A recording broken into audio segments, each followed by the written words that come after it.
عادت بسمة بوسيل طليقة تامر حسني وأم أولاده الثلاثة إلى الغناء، وغنت في الأول أغاني رومانسية مصرية، ولأول مرة تغني أغنية مغربية على طريقة الفيديو كليب، والتي سمتها لبسمة.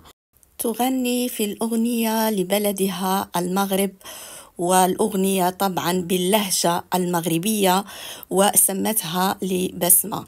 كان المفروض أن تسميها على بلدها، خصوصا وأنها تغني لبلدها، ولكن هي فضلت أن تسميها على اسمها.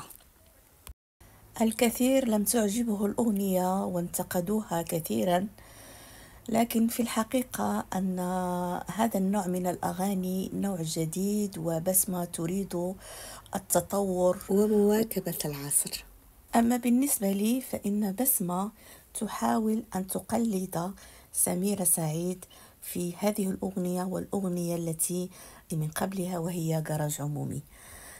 ولا تنسي يا بسمة أن سميرة سعيد حتى أثبتت نفسها وغنت الرومانسي وأصبحت نجمة، بعدين غنت هذه الأغاني، لكن أنت ما زلت في بدايتك، وأيضا ما زالت تائهة ولا تعرف الستيل التي تريده.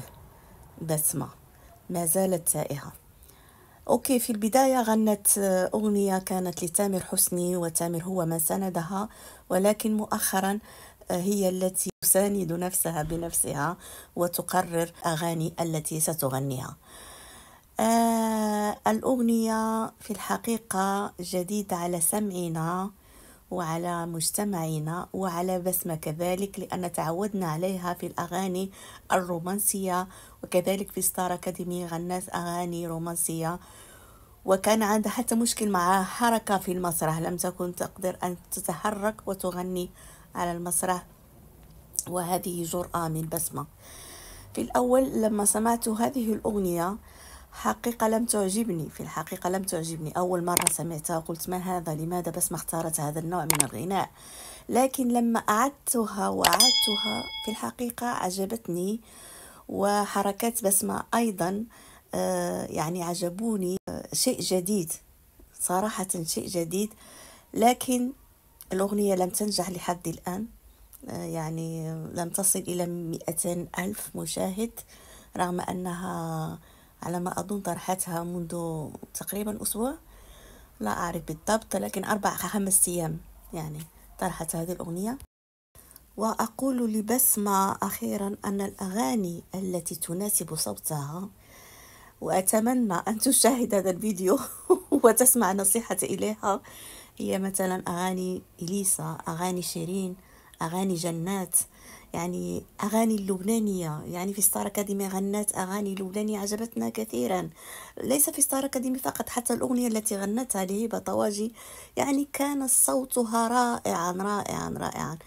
والأغاني التي غنتها لها لم تظهر جمال صوتها. حقيقة بسمة لها صوت جميل جدا، يعني وتحاول أن تشتغل على صوتها أكثر وأكثر وأكثر.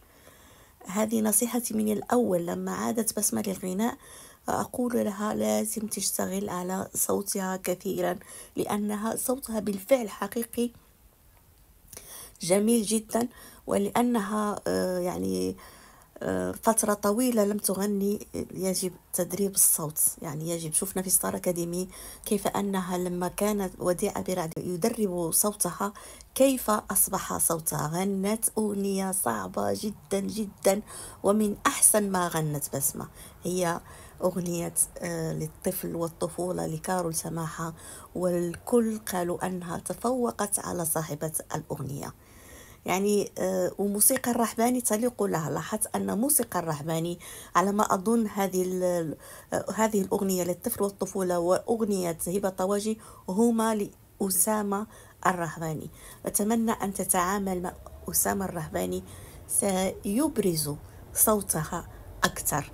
يعني العودة للغناء ليس للغناء فقط، ولكن لكي تغني لنا أشياء تبرز فيها صوتها الجميل، وأشياء تكون يعني يتقبلها الجمهور.